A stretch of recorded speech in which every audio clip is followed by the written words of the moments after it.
જય શ્રી રામ કહું તો ઈશ્વર કે જે વિશ્વનું સંચાલન કરે એ યાદ આવે, પણ મારે મન તો એ રામ, હા ફક્ત રામ.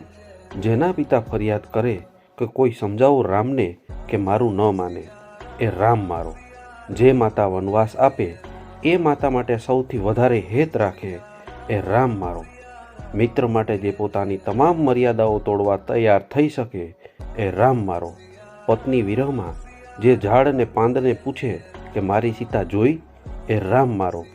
વિજય મેળવેલ તમામ રાજ્યોને ભોગવવાને બદલે ત્યાગ કરે, એ મારો રામ.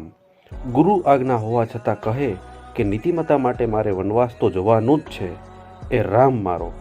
સંપૂર્ણ શક્તિ હોવા છતાં દરિયા પાસે માર્ગ લેવા પૂજન કરી માગણી કરે, એ રામ મારો. વાનર, દાસ્ય, કિરાંત જેવી માનવ જાતિઓના જીવન બદલવા 14 વર્ષ વનવાસી જીવન જીવે, એ રામ મારો. 14 વર્ષ સતત પોતાની પાસે ઊભો રહે એ ભાઈને એક વચન માટે સરયુ સ્નાન કરાવે, એ રામ મારો. લોકશંકાએ એક રાજા થઈ પત્નીનો ત્યાગ કરી હૃદય રાજા બને, એ રામ મારો. બહુપત્નીત્વ હોવા છતાં એક જ પત્નીની ટેક રાખીને અશ્વમેઘ યજ્ઞ સોનાની મૂર્તિથી કરે, એ રામ મારો.